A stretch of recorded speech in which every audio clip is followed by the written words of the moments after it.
เนาะท่านพระครูสังวรศิลพิลักษ์อย่างเดือนหน้าเนี่ยวันที่อังคารหน้านี้นะศรัทธาญาติโยม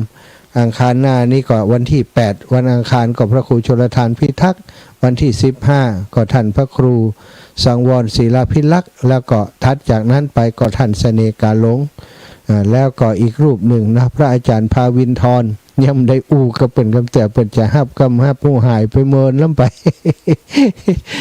บรรทนซ่านเนาะบรรทนซ่านแม่บัวพัดกุลันนะเดี๋ยวจะประสานอู้จากกับครูบาอาจารย์เพิ่นก่อนถ้าประสานได้ก็จะลงเวลาให้เพิ่นตายตัวไปเลยศรัทธาอังคารที่1ที่2ที่3นะ4นะ3-4รูปนะก็ให้เพิ่นได้ลงตามเวลาที่เพิ่นจะได้จัดได้การด้วยกันตะกี้ก็ได้ฟังโดยศรัทธาญาติโยมเนี่ยโอ้เป็นตาดีม่วนเนาะธรรมะเป็นข้าวแล้วก็เป็นเรื่องราวที่เอามาผูกเป็นข้อคิดสะกิดเตือนใจให้ศรัทธาญาติโยมที่ฟังก็บ่ต้องแปลแล้วเนาะฟังก็เข้าใจเลยท่านอาจารย์เพิ่นเก่งเพิ่นประพันธ์เก่งมากผูกเรื่องได้ดีมากศรัทธาทำให้คนเฮาได้มองย้อนคิดไปหลายๆอย่างเนาะบางคนลูกป่อเดียวแม่เดียวกันแต่โอ้คนหนึ่งได้ห้ามได้เฮียนอีกคนหนึ่งอยากจะห้ามจะเฮียนก็บ่ได้เฮียนเนี่ยโดนขำขาลาวีเป็นเรื่องของกรรมซะนะกรรมแต่จัดก่อนปังหลังนะน้องน้อยเพิ่นอาจจะเคยทำไว้อย่างนี้มาก่อนมันมีอันต้องจำใจขันให้ทำอย่างนี้ปกติแล้วคนเป็นแม่จะหากลูกบ่ว่ายิงว่าใจศรัทธาแล้วเปิ้นก็บ่ถือล็อกถ้าอู้ตามที่เปิ้นว่าตะกี้นะ โอ้มันยากคือป่อมันตายอีนะมันแบบถ้าเปิ้นโดยทั่วไปจะบ่เป็นอย่างอันแล้วโดยย้อนที่มันมีวิบากมีกรรมต่อกันนะมันก็เลยทำให้มีสิ่งมีอันจำใจเนาะคือแม่เปิ้นถึงได้เกลียดชังอันนี้ก็เป็นกรรมอย่างหนึ่งของทั้งสองคนนะศรัทธาถ้าอูถึงตามหลักของกรรมและกฎแห่งกรรมแล้วเนาะเป็นกรรมทั้งสองฝ่ายถึงของคุณแม่ตัวแล้วของน้องน้อยเปิ้นตัวตั้งไปจะเป็นยังได้ฮู้เนาะก็คงวันหน้าก็คงจะได้ดิบได้ดีเนี่ยคนเฮาถึงจะถูกคัดขวางถูกกีดขวางยังได้ก็ตามศรัทธาถ้าเปิ้นมีบุญเนาะเมื่อหมดกรรมแล้วบุญส่งผลเปิ้นก็จะพ้นจากความทุกข์ที่โดนขำขาลาวีนี้ได้อย่างศรัทธาที่ติดตาม เรื่องราวของน้องฟ้าใสเนาะเด็กหญิงที่เก็บขยะนะโอ้เก็บขยะช่วยแม่เก็บขยะขายเนื้อตัวมอมแมมชุดติดไปโรงเรียนก็บ่งาม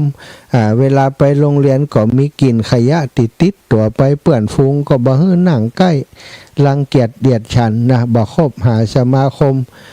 มีแต่คนเกลียดชังโอ้เป็นกรรมของเปิ้นเนาะศรัทธาแต่ว่าละอ่อนคนนี้มีความคิดดีแกก็ตัดพ้อนะบ่ได้ตัดพ้อเปื้อนฝูงนะบ่ได้ด่าเปื้อนแล้วก็บ่เอาเรื่องราวที่โดนกันแกล้งโดนด้อยค่าจากเปื้อนฝูงมาเล่าให้แม่ฟังเลยเพราะว่ากลัวแม่บ่สบายใจว่ะศรัทธากลัวแม่บ่สบายใจกลัวแม่ไปฟ้องคุณครูกลัวเปื้อนถูกลงโทษเนี่ยเป็นละอ่อนที่คิดดีมากพยายามเก็บความทุกข์ไว้กับตัวเก่าแล้วก็มาตัดพ้อกับตัวเก่าว่าหนูพิษไอ้หยังวะหนูพิษไอ้หยังที่หนูเกิดมาจนหนูพิษไอ้หยังที่หนูเก็บขยะมาขายเพื่อจะเลี้ยงชีพเพื่อจะดูแลแม่ช่วยเหลือแม่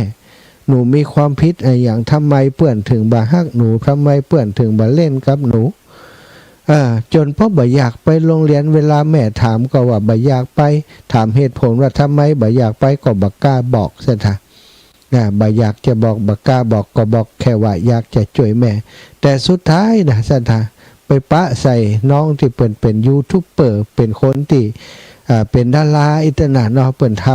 ำงานดันยูทูบเบอร์ทำข่าวสารต่างๆไปปะใส่น้องคนนี้ก็หันเขาเก็บขยะอยู่ที่พัทยาก็เข้าไปถามว่าหนูชื่อไอ้ยังเอกพอไปตักถามปุ๊บปรากฏว่าอีตัวน้อยนี้มันจำน้องสองคนนั่นใดวะมันก็บอกชื่อเปิ่นถูกพี่ชื่ออันนี้เหมือนกออีเนี่ยสองคนนะก็แปลกใจว่าทำไมหนูจำได้วะหนูติดตามพี่อยู่ว่ะหนูก็ติดตามพี่อยู่เหมือนกันเหมือนกับว่าเป็นแฟนคลับของน้องสองคนนั่นแหละ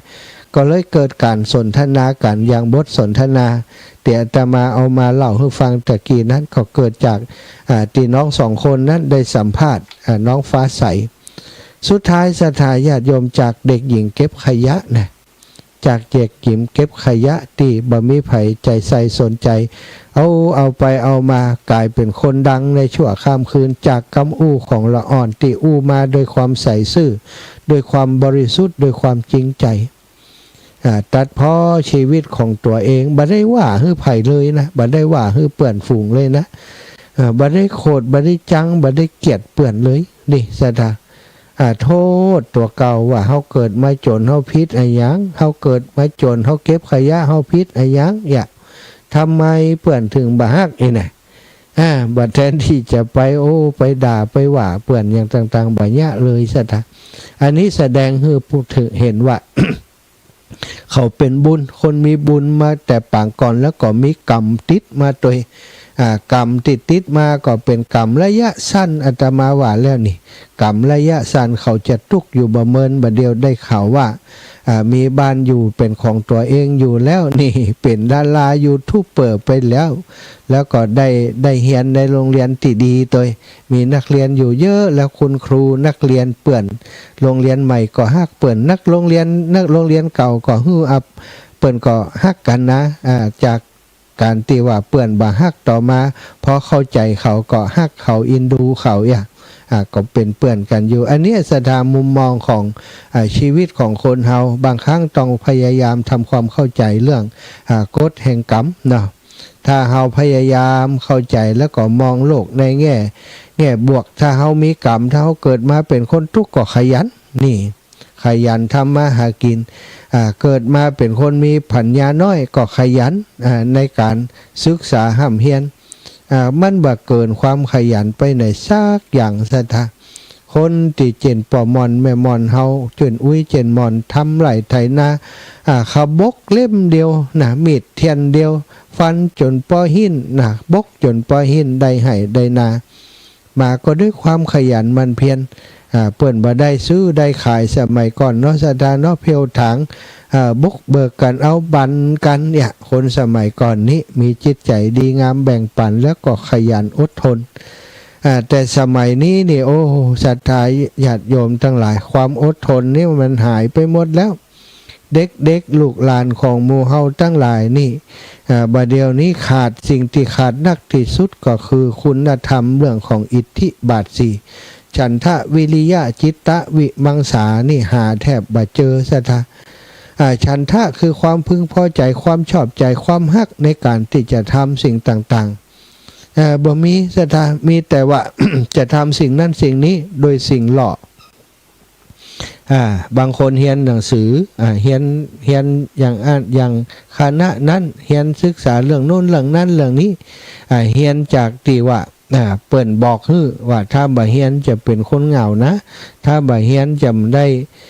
ทำงานที่ดีๆนะก็เรียนไปบางคนบ่ฮักการเรียนสักหน่อยอยากจะทำโน่นจะทำนี้แต่พ่อแม่มุ่งเน้นฮื้อเรียนอย่างเดียวก็เรียนอย่างเดียวพอเรียนอย่างเดียวปุ๊บงานการที่พ่อแม่ทำเนี่ยพ่อแม่ก็บอกบ่ต้องทำเรียนอย่างเดียวละอ่อนเลยบ่มีพัฒนาการทางด้านทักษะชีวิตลูกหลานของหมู่เฮาทั้งหลายบ่เดียวนี้ไข่ก็ทอดบ่จ่างเนาะอีแม่เนาะต้มไข่ก็เนี้ยบ่จ่างนะนึ่งข้าวก็เนี้ยบ่จ่างนะนึ่งข้าวถ้าสมัยก่อนนี่ถ้าเป็นอย่างรุ่นหมู่อีปอยอีแม่หมู่เฮาน้อยๆนี่เนาะอีปอยอีแม่สมัยนั้นมันเป็นหลัวเนาะเป็นหลัวเป็นฟืนนี่เลิกโรงเรียนมาต้องไปแบกหลัวแบกฟืนจากในแพะในป่าพุ่นนะไปแบกมาวันละถ้าเป็นละอ่อนบ่ป้อใหญ่นี่ไปโดยปีอ้ายใต้หัวปีอ้ายปีสาวเปิ้นก็แบกเป็นมัดเป็นลุ้นมาเนี่ยเฮาก็ได้แบกที่เป็นท่อนเป็นอย่างน้อยๆต้อยกลเปิ้นมาผิวปากต้อยกันมาละอ่อนเลิกโรงเรียนสมัยก่อนนี่ไปเขียกกันไปเอาหลัวซะท่าไปเอาหลัวมาบันแล้วก็เอามาบันบางทีก็บันจูแพะพุ่นน่ะบันบอกประมาณศอกนี่นะบันเรียบร้อยบันก็คือฟันนั่นน่ะเนาะเปิ้นว่าบันฟันให้มันได้ขนาดหมอกพอดีแล้วก็เอามามัดนะ ละอ่อนนี่จักตอกบะจ่างก็เอาเขี้ยมบะหนุ่มแน่มามัดนะแป่งไม่การเข้าใส่เหียมัดสองหัวใต้หาบมาแบกมาสะดาละอ่อนน้อยๆก็แบกเป็นท่อนเป็นท่อนยาวๆติ่มปอนักก็แบกตัวก้นปีอายใต้หัวตัวก้นคนใหญ่มาถึงบ้านก็เอาละไว้ซะไว้พ่อแม่เปิ้นก็มาบั่นมาฮอนหื้อแหมแล้วก็เอากองกันเป็นใต้เนี่ยบ้านใดลูกเต้าขยันพ่อแม่ขยันนี่เปิ้นจะมีหลัวปุ่นกุ้มเป็น2 ปีปุ่นสตากองหลัวนี่เนาะเอาหลัวออกมาสุดท้ายมาป๊อบนี่หนูหล่นยุบนะหนูมันเข้าไปเกิดในกองหลัววิถีชีวิตในสมัยก่อนต้องขยันนะพ่อแม่ทำให้ทำนาลูกเต้าจะมานิ่งเฉยนี่เลิกโรงเรียนมานี่มาเล่นเกมก็มาเนี่ยอย่างก็ต่างๆมดชิดศรัทธาญาติโยมเลิกโรงเรียนมาต้องไปจ่วยพ่อแม่จูงว่าจูงควายเอาวัวไปลามเอาควายไปลามปางวัวปลาควายเข้าแหล่งคณะแต่ถ้าเจ้าอยู่ก้าเนี่ยเปิ่นไถนาเปิ่นเติกนาอยู่ละเด็กละอ่อนก็ต้องไปซ่อนไปเสาะป่าเสาะปูเสาะป่าเนาะเอาแสะเหียเอาแสะเอาหิงอย่างส่วนใหญ่จะเป็นแสะเนาะเปิ่นเอาไม้ไผ่มาสารเป็นสามเหลี่ยมเนี่ยสะทามันย่อนตั้งหลุมเหียเนี่ยเอาไปซ่อนเนี่ยซ่อนอีหวกอีเนียวน่ะแมงเตียนเป็นนั่นอีหวกลูกออดของกบของเขียดนี่นะแล้วก็อีเนียวนี่เป็นกระบี่ซ่อนป่าน้อยๆนิดน้อยๆหรือว่ามันมีป่าใหญ่ก็ป่าปกป่าอย่างนี้ป่าดุกป่าลิมก็มีเวลาเปิ่นไถนาสมัยก่อนเนาะน้ำเข้านาแล้วเปิ่นดองนาไว้เป็นเดือนสถาป่ามันเลยไปอยู่ในไห่ในนาทุกตีเปิ่นไถนาก็จะได้ป่าละสถาถ้าเป็นนาที่มันอยู่ติลุ่มติต่ำน้ำขังเยอะๆนี่ป่านักคนที่เปิ่นนั้นไปท่าเสาะป่านั่นนะเปิ่นบะขางกันหรอเปิ่นบะห้ามเปิ่นบะขางกันนะไปยืนจอกันบางคนเปิ่นฉลาดยืนอยู่บนคันนาปุ่นมันออกหัวไหนก็ไปตักหันละอ่อนนี่บ่สนใจซ่อนอย่างเดียว ได้ป่าน้อยผ่องได้ป่าใหญ่ผ่องบังเกิดจับพอดีได้ป่าใหญ่ดีใจเอามาแกงสู้กันนี่ พ่อแม่ไทยให้ไทยนาเนี่ยให้ยานาลูกก็ไปเสาะว่าหากินเสาะปูเสาะปลาเอามาเป็นกับข้าวเมื่อค่ำยามแรงเข้าบักก่อนก็หายากเนาะศรัทธาญาติโยมถ้าไผได้กินข้าวหุงแสดงว่าบ้านนั่นตุกนะ บ้านข้าวเหนียวนี่ถือว่าโอเคเนาะบ้านเฮาว่าอย่างนั้นนะบักก่อนเนี่ยถ้าบ่มีข้าวเหนียวมดเราไปซื้อข้าวหุงมาต้มมาหุงมันได้เยอะกว่าข้าวเหนียวน้อยอีล่ะไปเสาะซื้อเปิ่นสมัยก่อนก็ซื้อยากเปิ่นก็ไม่เคยขายเหมือนกับไปขอเปิ่นก็ปั่นนั่นสะดาแล้วก็เอามากินด้วยกันก็เป็นตาดินลำเนาะกับข้าวก็ถ้วยเดียวอิตนะถ้วยใหญ่ๆนั่น นั่นแต่ก็ถ้วยเดียวแล้วก็เวลากินข้าวมันก็ค่ำแล้วเนาะมืดละบางเตือบอกว่าตินมิมหัวจำกันไป ยิบกันไปยิบป้าตินเอามือกลเนี่ย เอาหัวเอามือนิ้วจี้กลเสาะหาตินเนี่ยบางคนเขาเท่าแม่นตินไปเท่ากินตินติ๊กเขาได้กินก็พักเนี่ยพีดกันในกว่าเข้าก็มีเนี่ยสมัยก่อนความเป็นอยู่ไอ้อย่างต่างๆนี่ศรัทธามันต้องอาศัยความขยันหมั่นเพียรถึงจะอยู่ได้นะแต่บัดเดี๋ยวนี้เด็กๆของเขาเขาบ่ได้รับการฝึกฝนจากพ่อจากแม่พ่อแม่บัดเดี๋ยวนี้บ่ยอมให้ลูกได้แยกการแบบที่พ่อแม่ทำพ่อแม่เป็นชาวไร่ชาวนาบอกว่าลูกเฮียนสูงบ่ต้องมาทุกอย่างพ่ออย่างแม่นะไปโรงเรียนเฮียนอย่างเดียววันเสาร์วันอาทิตย์แทนที่จะให้ลูกได้ช่วยพ่องหรือว่าเลิกจากโรงเรียนมาช่วยพ่อช่วยแม่มึงให้ใจลูกบางเตือป่อมให้ใจลูกบางเตือก็แม่บ่ให้ใจลูกพ่อแม่ก็ย่าเองมดแม้กระทั่งซักผ้าผ่อนสบายมือนิสทาซักผ้าซักครัวรองเท้าถุงเท้าของลูกเนี่ยพ่อแม่ย่าเฮอหมดละอ่อนเลยบ่จ่างอย่างซักอย่าง ถ้าจะถามหาว่าโอ้ถ้าละอ่อนเขาเนี่ยอย่างบะจ่างปล่อยหน้ามาปุ๊บอ้าวไผเป็นคนสร้างไผเป็นคนทำอย่างเอี้ยเนาะถ้าจะอู้ว่าไผเป็นคนพิษกับพ่อแม่นั่นแหละนะจะมีไผแหมว่าเพราะพ่อแม่บ่ได้ฝึกฝนหรือว่าบ่ได้สอนเขาไว้เขาก็เลยกลายเป็นอย่างนั้นไปศรัทธาญาติโยมฉะนั้นถ้าเฮาบ่อยากคือลูกหลานเป็นอย่างนั้นก็ต้องช่วยกันซะท่าก็ต้องช่วยกันในการที่จะทำอย่างใดเนาะทำอย่างใดให้ลูกหลานของเฮาเป็นคนที่เอาชีวิตหลอดในสังคมในยุคนี้ได้อย่างน้อยก็สามารถเสาะว่าหากินทำมาหากินด้วยตัวของเขาเองได้ก่อนบ่อ่านก็แย่แน่ๆเนาะถ้าเฮาปล่อยเขาอย่างอีตลอดไปก็จะแย่แน่ๆที่แย่แน่ๆก็เพราะว่า ลูกหลานมันจะเนี่ยอย่างบ่เป็นนี่ศรัทธาญาติโยมทั้ง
คนเก่าใด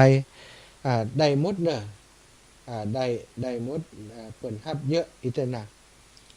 เปิ่นทับเยอะอยู่ส่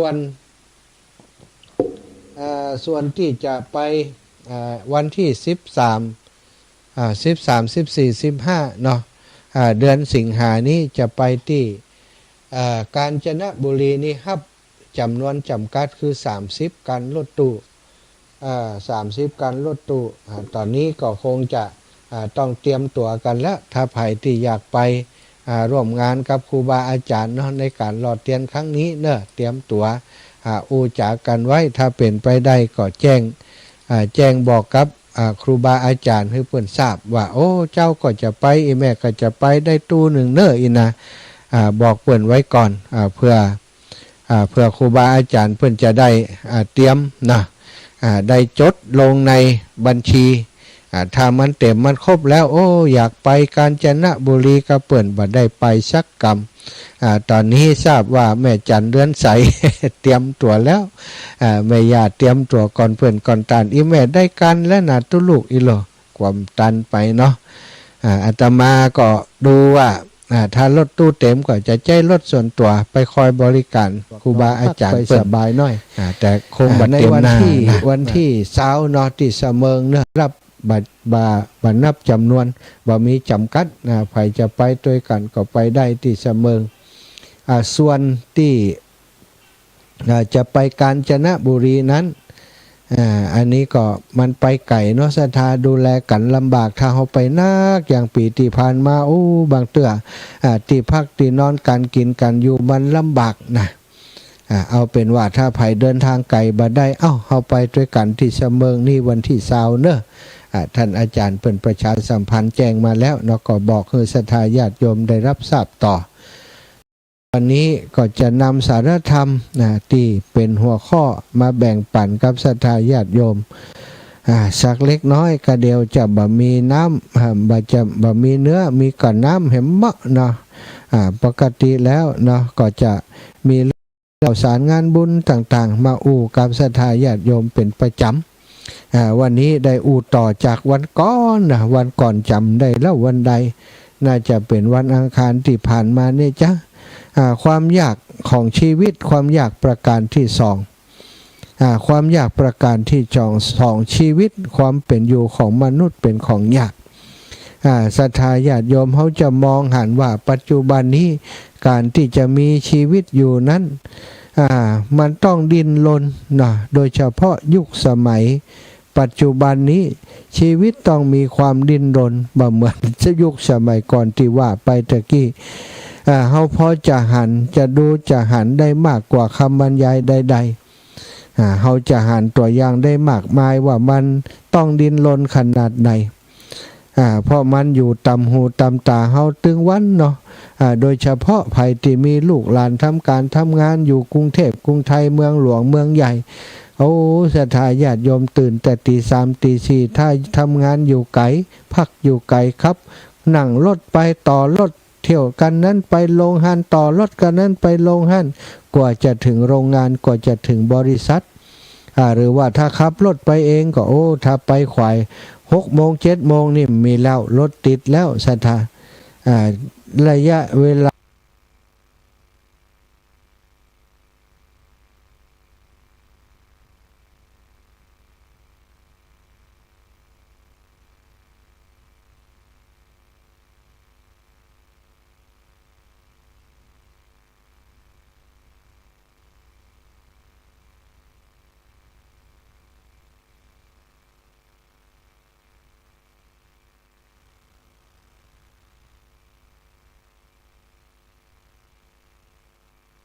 รถไปเองก็โอ้ถ้าไปขวาย6 โมง 7 โมงนี่มีแล้วรถติดแล้วศรัทธา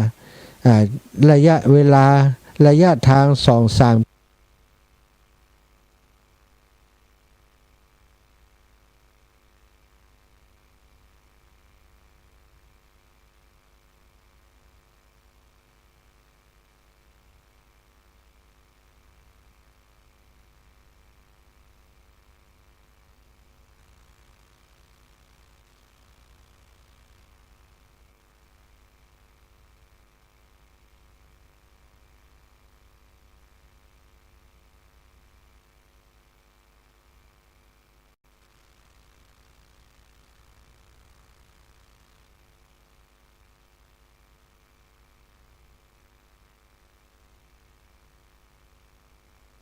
หรือว่าถ้าขับรถไปเองก็โอ้ถ้าไปขวาย6 โมง 7 โมงนี่มีแล้วรถติดแล้วศรัทธาระยะเวลาระยะทาง2-3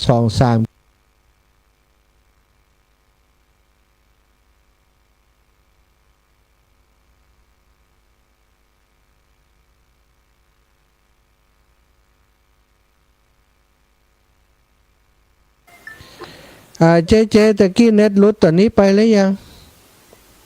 มันดับเป็นอย่างครับเน็ตมันหลุดเดี๋ยวนี้ปล่อยแล้วครับมาแล้วเนาะโอเคตะกี้เน็ตหลุดครับหน้าฟ้าหน้าฝนเนาะเน็ตมันหลุดแต่พอประเดี๋ยวนี้มีโลกเว่นอยู่ เน็ตหลุดเนอะขอบคุณเนอะน้องเบลแจ้งมาว่าอาจารย์เสียงมันหายไปน่ะเสียงมันหายไปก็หายไปเพราะเน็ตหลุดตอนนี้ดีแล้วเนาะขอบคุณช่างเทคนิคก็เป็นห่วงแสดงว่าติดตามฟังกันรู้นี่ช่างเทคนิคตึงงานยามเนอะน้องเบลถือว่าเป็นยามขอบคุณติดโทรมาบอกเนาะตะกี้ถึงว่าเป็นข้าราชการนะเป็นครูบาอาจารย์เป็นข้าราชการประจำหรือว่าการเมืองลำบากโดยกันทั้งนั้นศรัทธาการทำงานนี่ลำบากดีแล้วเนาะโอเคขอบคุณครับน้องเบลครับขอบคุณมากเนอะลำบากด้วยกันทั้งนั้นในการทำงานต่างๆเหล่านั้นก็เพื่อความเป็นอยู่ศรัทธาเพื่อเลี้ยงชีวิตของตนและครอบครัวสมัยนี้คนสุจริตคนดีก็มีน้อยความเป็นอยู่ของมหาชนจึงลำบากมากขึ้นเพื่อนบอกว่าสมัยได้คนที่สุจริตคนที่สุจริตมากนะคนสุจริตมีมากสัพพบุรุษคนดีมีมาก มหาชนคนตั้งหลายจะบันลำบากแต่ว่าสมัยใดคนที่สุจริตมีน้อยนั่นน่ะศรัทธาญาติโยมมหาชนจะลำบากมากขึ้นสมัยใดคนสุจริตมีมากการครองชีพก็ดีการเป็นอยู่ก็ดีต่างๆมันสบายขึ้นคนสุจริตและบัสุจริตเป็นจักรกลสำคัญในการที่จะก่อให้เกิดความสุขสบายหรือว่าความทุกข์ยากในชีวิตของคนมหาชนทั้งหลายศรัทธาถ้าผู้ปกครองที่สุจริตมีศีลมีธรรมเนาะมีศีลมีธรรมคนทั้งหลายก็ได้รับการปกครองอยู่อย่างมีความสุขอยู่อย่างมีความสุขอยู่อย่างมีความสบายถ้าผู้ปกครองบ้านเมืองมองข้ามปัญหาเหล่านี้ศรัทธามองข้ามปัญหาเรื่องคนนะบ่คิดว่าคนคือสิ่งสำคัญในการที่จะทำให้ประเทศชาติบ้านเมืองคนที่อยู่ในประเทศชาติบ้านเมืองนั้นมีความสุขหรือว่ามีความสุขอยู่ที่คนผู้บริหารและคนที่อยู่ในประเทศนั้นๆคนทั้งหลายบ่ได้ใส่ใจเรื่องคนสุจริตมาปกครองบ้านเมืองศรัทธาขอให้เป็นคนที่มีอำนาจวาสนาเถอะนะมีสตังเหียมีพรรคพวกเหียสุจริตตังนั้นจะได้มามอย่างได้บ่หัวนะก็สามารถเป็นผู้ปกครองเป็นฝ่ายปกครองเป็นผู้มีอำนาจวาสนาได้ถ้าเจอคนบ่สุจริตอย่างตีว่านี่ก็ศรัทธาเจอใส่คนบ่ดีความสุขความสบายของมหาชนก็หายไปมีแต่ความทุกข์ของมหาชนส่วนใหญ่คนที่บริหารประเทศชาติบ้านเมืองเขาก็มองข้ามปัญหาเรื่องคุณธรรมเรื่องศีลธรรมกันไปหมดแล้วถึงวันนี้มีแต่มือไผ่ยาวสาวได้สาวเอาเนาะอีปออีแม่ทั้งหลายมัวไปแก้ที่ปลายเหตุบอกว่าถ้าแก้เรื่องเศรษฐกิจดีแล้วคนก็จะมีความสุขแก้อย่างใดก็ตามศรัทธาญาติโยมคือแก้บัถูกตางมันถ้าแก้ที่ถูกก็คือทำอย่างใดจะให้คนในประเทศชาติบ้านเมืองตระหนักถึงความจำเป็นในการที่จะเป็นคนดีในการที่จะเป็นคนสุจริตส่งเสริมให้คนตั้งหลายมีศีลมีธรรมปฏิบัติถูกต้องตามหลักธรรมของศาสนานั้นๆแต่ปัจจุบันนี้นักการเมืองผู้ปกครองต่างๆบ่ได้ใส่ใจเรื่องศีลธรรมเรื่องคุณธรรมเรื่องความซื่อสัตย์สุจริตเลยศรัทธาเพราะอะไรยังก็เพราะฝ่ายที่เป็นผู้ปกครองนั่นเองที่เป็นเสียเองศรัทธาส่วนใหญ่ก็เป็นเสียเองเขาจะหันอยู่มาถึงวันนี้เข้าใจเลยว่าทำไมเปิดห้องว่าการเมืองทำไมการเมืองบ่มีพิษแท้บ่มีศัตรูถาวรใครหัวใส่กันแห่จับมือกันอยู่แท้ๆข้ามไปบกี่นาทีอยู่ฝ่ายตรงข้ามโยนสาดโคนใส่กันนี่ถ้ามีผลประโยชน์ต่อกันก็ยิ้มแย้มแจ่มใสต่อกันแต่ถ้าเมื่อใดที่ผลประโยชน์คัดแย้งกันแล้วก็ห้ามหันกัน เอาหันความเดือดร้อนที่เกิดขึ้นบนโลกใบนี้ทุกวันเนาะสถานท่านเจ้าทั้งหลายในสมัยที่ของแพงเงินตามีราคาน้อยสถานสิ่งที่ยั่วยวนความอยากของคนก็จะมีมากคนส่วนมากมีความแบบปออยู่ในใจจนดับบ่ได้ภัยทำท่าจะดับหรือต้องการดับความอยากอันลุกโพลงอยู่ในใจของตัวอยู่เสมอเพื่อความสงบสุขของชีวิตของตัวเองก็จะถูกตาหน้าจากคนในสังคมทั้งหลายว่าเป็นคนบ่มีเกียรติเป็นคนบ่มีความทะเยอทะยานเป็นคนที่บ่มีความคุณสมบัติของคนที่จะเจริญไปตั้งหน้าว่าของมนุษย์ในสังคมปัจจุบันแม้แต่ลูกเมียก็บ่ฮื้อความนิยมคนที่บ่ทะเยอทะยานบ่ฮื้อความนิยมบ่ฮื้อความนับถือเมื่อสิ่งแวดล้อมบีบรัดเข้าเช่นนี้คนทั้งหลายก็ต้องดิ้นรนต่อไปต้องกระหืดกระหอบต่อไปต้องวิ่งทำมาหากินเพื่อจะบริโภคสิ่งที่เรียกว่ากาม แสวงหากินหากามหาเกียรติที่คนในสมัยนี้สมยอมพร้อมใจกันยกให้เหมือนจะตั้งเป็นกฎของสังคมเลยทีเดียวว่าคนมีเกียรติต้องมีตำแหน่งตั้งราชการที่ดีคนมีเกียรติต้องมีตำแหน่งที่สูงต้องมีรถยนต์ราคาหรูๆราคาแพงต้องมีบ้านหลังใหญ่โตอย่างเศรษฐีมหาเศรษฐีเพื่อจะอวดคนอื่นเพื่อจะอวดคนอื่นนะบัจจัยเพื่ออยู่เพื่อกินแบบพอดีพอเพียงบางทีสร้างบ้านเป็นหนี้เป็นสินตีดินตีดองอะไรอย่างต่างๆเอาไปสร้างบ้านสร้างนี่เหี่ยหมดบ่พอก็เอาที่ดินไปกู้ธนาคารพอกู้ธนาคารบ่มีส่งธนาคารก็ยึดเนี่ยสันทา ความหรูหราฟุ่มเฟือยนำมาซึ่งความทุกข์คือกับเขาแต่ว่าเป็นความนิยมของคนสมัยนี้เป็นอย่างนี้แม้กระทั่งการกินสันทาถ้ากินธรรมดากินกับลูกกับเมียที่บ้านมันบัดเถมันบักโกบักเก๋ไปกินกับเปื่อนกับฝูงไปกินกับดารานี่สถาอาหารมื้อละเป็นหมื่นฟังเพลงมีนักร้องสวยๆหนุ่มน้อยห่มน้อยมาร้องเพลงให้ดูมาร้องเพลงให้ฟังเป็นทำนองนี้กันเสียส่วนใหญ่สิ่งเหล่านี้จะได้มาโดยวิธีใดช่างหัวมันจะเอาสตางค์มาอย่างใดบ่ฮู้แล้วนะทำงานได้วัน 4-500 กินที่มื้อละเป็นปันเป็นหมื่นสะทายปล่อยแม่คน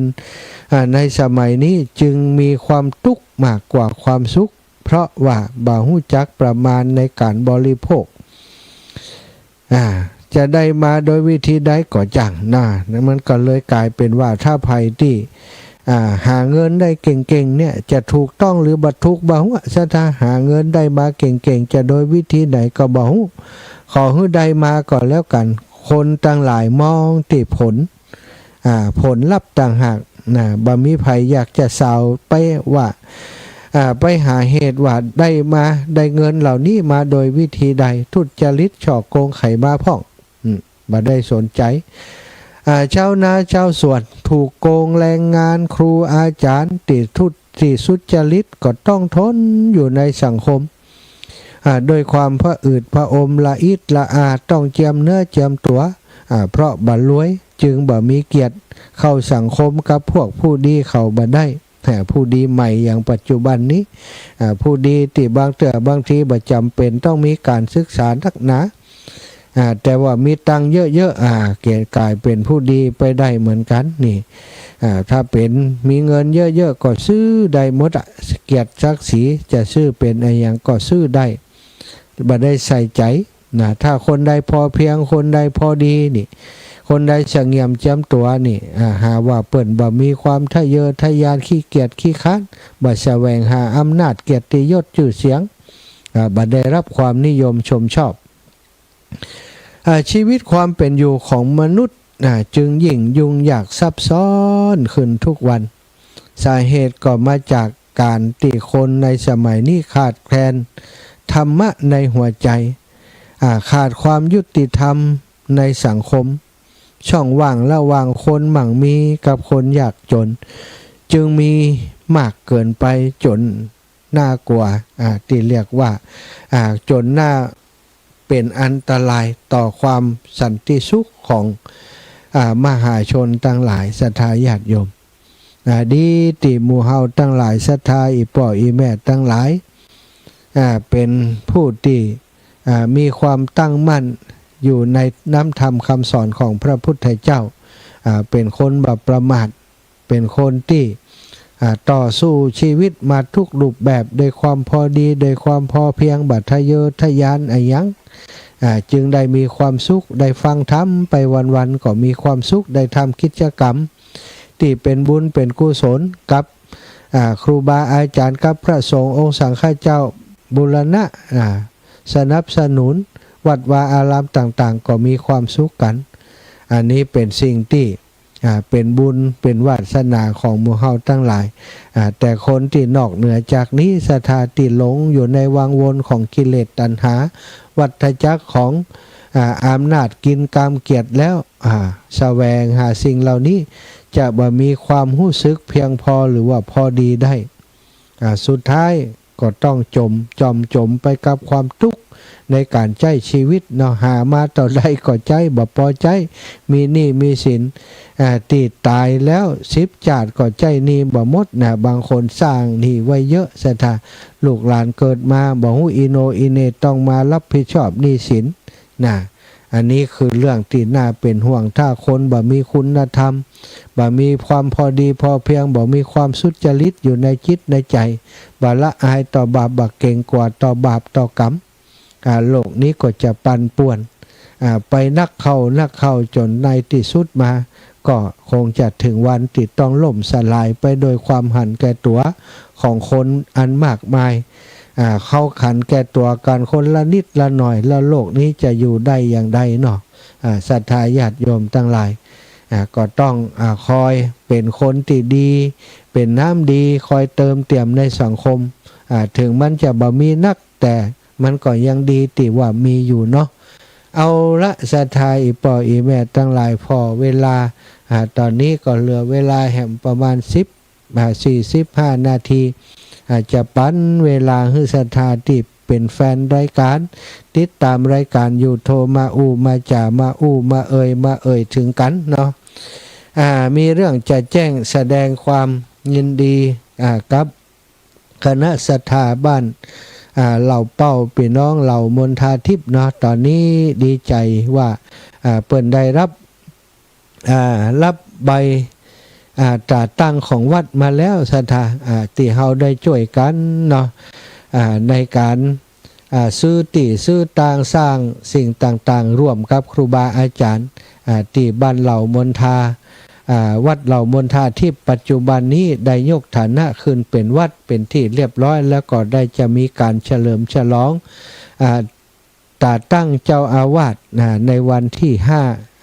5 กรกฎาคมที่จะถึงนี้วันที่6ก็เปิดปลายวัดฉลองแฮมศรัทธาในวันที่5ที่6เดือนกรกฎาคมที่จะถึงนี้เนอะศรัทธาญาติโยมบ้านไก่เรือนเคียงพี่น้องตังป่าซางบ้านห้องป่าซางพี่น้องตังสันป่าตองจอมตองดอยหล่อของเฮาเนาะถ้าใครอยู่ไกลก็ไปร่วมกิจกรรมด้วยกันเนอะไปวันที่5นั้นเพิ่นจะสืบชะตาให้กับครูบาอาจารย์เจ้าอาวาสองค์ใหม่จึงเพิ่นได้รับการแต่งตั้งเป็นเจ้าอาวาสเป็นทางการแล้วรูปแรกของวัดเหล่ามนทาทิพย์ที่ได้รับการแต่งตั้งเป็นเจ้าอาวาสก็เป็นคนบ้านเปิ้นหั่นนะเนาะตุลุงน้อยนะตุลุงน้อยนะเป็นคนที่หั่นก็ได้ร่วมกันพัฒนามาตั้งแต่ต้นเหมือนกันแต่ตอนนั้นเปิ้นไปเป็นเจ้าอาวาสอยู่ที่อื่นอยู่ก็ไปนิมนต์ขอเปิ้นมาเป็นสมภารเจ้าอาวาสที่หั่นนะเพื่อจะได้พัฒนากันต่อไปแล้วก็วันที่6เปิ้นก็จะมีการเปิดปลายวัดเนอะศรัทธาญาติโยมพี่น้องก็ขอประกาศเอิญเชิญชวนบอกศรัทธาญาติโยมที่เฮาได้เคยร่วมกันเนี่ยกันสร้างมาไปทำบุญด้วยกันเนาะอาตมาก็จะไปวันที่4และก็วันที่6วันที่5นี้ถ้าบ่ได้ช่วยครูบาอาจารย์เพราะว่ามีงานที่ลำปางต้องประคับประคองช่วยกันดูแลงานหล่อเทียนของวิทยาลัยสงฆ์นครลำปางเนาะเปิดฉายแล้วเนอะ0808844173บัลลังก์เสียงขาดหายไปแล้วเปิดมาได้เกาะหึงกา ดับปิ้งนี่ดับปิ้งโทรมาได้เนอะศรัทธาโทรมากันได้เนาะ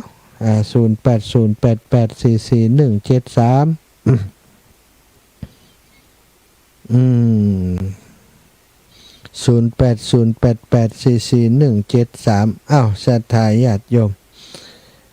ก็ว่าวันนี้เสียงสัญญาณช่วงท้ายๆมันหายไปเนาะเดี๋ยวขอดูอันประกาศนี้ก่อนเนาะตามมีไผโทรมาก็จะประกาศมาแล้วเป็นน้องเวียงปะเป้าเจริญปอนการโลกาบนมัสการเลี้ยงกระเป๋าชัดเจนดีชัดเจนดีแหละตะกี้ขาดไปกำกะฮะโอ้ ขาดก็มันขาดเบาๆอ่ะเจ้า อ๋อขาดเบาๆบ่ขาดฮักแรงเต่าใดล่ะ เจ้า ขอบคุณเด้อครับขอบคุณ เจ้า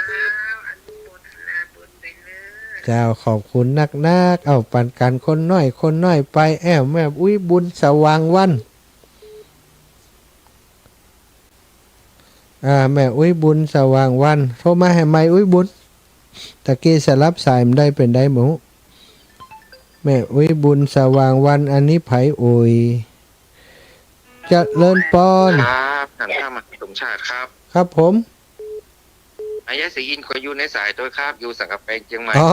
ไม่อยากแสงอินล่ะ เออ เอ้าว่ามาเล็กน้อยเนอะโทรสายมันมีหลายโยมแม่ เออ เอ้ย แม่น่ะ วันนั้นได้หูบแล้วกะงามกะ ไว้เขาไข่กะ ไปกะวันนี้ไปอันเปิดนิมนต์ไปน่ะเออ นั่นกะ เปิดนิมนต์ไป นั่นกะ ส่วนหูบได้ครับแล้วครับกราบขอบครับ น่ะขอบคุณคุณหมอเนอะ ถามคนเนาะยายถ่ายรูปที่ยืนตัวเนี่ยอยากมาเอามาให้กับ มาแล้วเนาะส่งไปถึงอีน้องละส่งไปถึงอีน้องในมือถืออีน้องละเรียบร้อยครับ ที่ ผม แม่บาหาร เดี๋ยว มา ก็ขอ ได้ เนอะ ขอบคุณมากๆเด็กจริงมากมีมดหน้าบ้านนะ จ้าวันน่าจะไปแหม ญาติโยมที่บ้าน วันน่าจะไปแหมหูตีแล้ว มาเติมเลย ค่ะขอบ เติมแค่ได้กายมาตั้งนี้นะ สาธุจ้าแม่ปันกันคุณน้อยก่อนเนอะ จ้าจ้าจ้า สาธุจ้าจะไปดอยหลอกำแม่ฟ้องจันทร์แม่ฟ้องจันทร์ เจ้ารักษาเจ้าฟังอยู่เจ้า ไปก่อนนี่วัดเรามณฑานี่4-5-6นี่ ช่วงนี้อยู่ระหว่างรักษาตัว โอ้ยแม่บ่ค่อยสบายล่ะ เจ้า เอาที่ว่าหยังก็เต้าต้องลดหยัง ลดล้ม ลดลมนั่นเนาะโอ้ เจ้า แต่ดีขึ้นแล้วเนาะแม่เนาะเดินได้อย่างได้เนาะ จะเดินได้ทำงานอย่างปกติ โอ้ เจ้า เอา แต่ ดี ว่ามัน ละ เจ็บตรงไหน ต้องระวังเด้อ จ้า สาธุเจ้าปันแม่อุ้ยอินหน่อยแม่อุ้ยอินพี่น้องเสมิง เสมิงเกิง ไม่วางเรดิโอนะเจ้า ชัดเจนดีกะ ชัดเจนเจ้าแต่เกี้ยเนี่ยโปรโคคักอยู่นะ มันอย่างก็แม่เน็ตมันหลุดไปบ่เดียวหน้าฟ้าหน้าฝนเน็ตมันบ่ค่อยดี ไม่ว่าจะมาได้ยินแล้ว น่ะเป็นบุญ รู้ นะ แต่ว่าตัดเจนเสมองนี่วัดไหนเจ้า เปิ่นประกาศกำแต่ว่ามีเข้าไปเสมิงเรียบร้อยแล้ววันที่20ก็คงจะไปบ้านอีแม่อยู่วัดอีแม่เนี่ยวัดหยังก็เสมิ แม่ ง สามเหนือ แม่สามเหนือเนาะเดี๋ยวจะบอกแจ้งอาจารย์สาธุนะแม่นะจะปันคนอื่นกันเนอะสาธุจ้าปันกันคนเล็กคนน้อยไป2676จากที่ไหนพ่อแม่พี่น้องตั้งใด เจ้าแม่ทองเงินต้นงูนนะเจ้า อีแม่บ้านต้นงุ่นลำปางกะ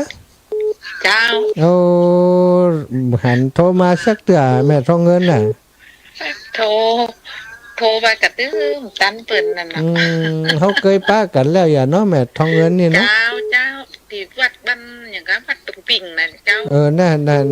จำได้ว่าเคยป้าอีแม่แล้ว เจ้าทานหาวอันคือแม่นะคะ น่ากะแม่ทองเงิน แต่ฟังทุกวันน่ะ เดี๋ยวนี้มีหลานเป็นจังซ้อนะคำต้นงุ่นนะน้องมิลินนะคนต้นงุ่นนะ ฮะ น้องมิลินคนต้นงุ่นนะแม่เพิ่นเป็นครูน่ะผัวเป็นตำรวจแม่มันเป็นครูพ่อเป็นตำรวจคนต้นงุ่นซอก็น้องเจ้าขุนน่ะเจ้าน้องมิลินชื่อเปิ้นสาธุนะแม่นาจะปั่นคนน้อยกันเด้อสาธุปั่นกันคนน้อยได้อู้กันคนนิดคนน้อยก็ยังแควนก็เดียวจะว่าอันฮับกับสายเดียวอีแม่ตุ๊ดตึมฮับ แปลงใจหากันเด้อศรัทธาญาติโยมทั้งหลายแม่บัวผินเรือนแก้วบ้านเห็ดน้องน้อยรับแล้ว แล้วสาธุนะอินดูเป็นอย่างไข้วัด เป็นอีชุดอีใส เดี๋ยวก็หายอ่ะถ้าสมัยก่อนเปิ้นเอาอย่างก็หอมรอนหลวงโมะหัวไม่ตีนนะโมะหัวด้วยนะเอาสาธุเนอดูแลหลานดีๆเนี่ยวินเนอร์ เจ้า สาธุเจ้าขอรับสายแม่อุ้ยบุญสว่างวันก่อน ไปสาพระอาจารย์จบพอเนาะเอาน้อยเดียวหรอ น้อยไปจบกะ เป็นได้สบายดีกาอีกอ่ะ สบายดีนั่งใส่กระดุมเสื้อนี่เจ้า โอ้ยถ้าใส่เสื้อใดจะไปเอาบ้านอีแม่พวก เสื้อละอ่อนอนุบาลเจ้า เดือนละ300 กว่าตัวแม่วุ้ยงี้ป่ะ โอ้เก่งจังเลยทำไป นี่ เนาะ ฟังพระอาจารย์อู้นะไปดีม่วนดีงานนะลุบกะลุบกะ ก็เติงห่างกับลูกให้อู้ตัวอีกเจ้ากราบไหว้ตานะเจ้า บุญทักษาแม่อุ้ยบุญเนี่ยเป็นน้องสันทรายเป็นน้องสันทรายปะกันตอนเดินทุดงไปสันทรายแล้วขอบคุณครับศรัทธาญาติโยมอีปออีแม่ทุกพื้นที่เนอะพี่น้องเมืองน่านบัดตันตันโทรเหี่ยคนเดียวเนาะปนานประเสริฐตะกี้ก็โทรมาหาท่านอาจารย์เสน่ห์กาลงแล้วได้ฟังอยู่เนิ่มปอนเนอะท่านปนานประเสริฐปนานอันนั้นทุกคนทุกท่านแม่สมฤทธิ์แม่สีแพร่นะฮะพี่น้องบ้านเมืองน่านแม่สังเวียนนะฮะแม่สังเวียนเมืองน่านแม่นิตยาแม่สังเวียนพี่น้องเมืองพร้าวปิดท้ายรายการที่เมืองพร้าวเจ้าอีแม่ก็ดีขึ้นอีแม่เจ้าเจียวแน่ยอมรับสุเจ้าแม่คนใดถามแม่ว่าเพิ่นจะมาบ้านเมืองแขมบ่ได้ไปอยู่ไปจะไปหาปนในรัดกะได้นัดเปิ่นว่าเดี๋ยวถ้าเดินกลับไปถึงวัดจะปิกมาแอวอยู่หน้าอินเนี่ยเอารถมาเอกะจะไปแอวแพงมะม่วงแพงไว้น่ะโอ้จ้ะได้กะเอาไว้ให้ลูกนะสาธุเด้อแม่เด้ออินโดแม่สมฤทธิ์แต่โผล่มานี่ขอเป็นสายสุดท้ายติคนงามเมืองน่านเจ้าไม่สักเจ้าฟังชัดเจนดีเนาะฟังชัดเจนดีเจ้าขอบคุณเนาะคืนคุณดารุ่นนี้ทุกคืนเด้อเปิ่นรับสัญญาณให้หมู่เฮาได้ฟังกันเนาะสาธุขอบคุณเปิ่นนักหลายบัวจันแม่บัวจันเจ้าโดยทางอาจารย์นั่นนั่นเล่านั่นว่ามีความสุขขนาดดีกะเจ้ามีความสุขเจ้าอนุโมทนาเจ้าสาธุอีแม่บุญทักษาอยู่ดีมีสุขกันทุกผู้ทุกคนด้วยจัตตารโอธรรมาวัฏันติอายุวันโนสุขังพระลังต่อได้โทรมาทำเจ้าละว่าไปลาแล้วสบายดีเหรอสบายแบบเนี้ยกันพูดอู้กันก็มวนใครโทรไปกับวันที่วันดีแล้วเนอะบุญทักษานาญาณนะหมดแล้วเวลาเชียงม้อยแล้วอยู่ดีมีสุขอายุมันขวัญยืนจัตตารโอธรรมาวัฏันติอายุวันโนสุขังพระลัง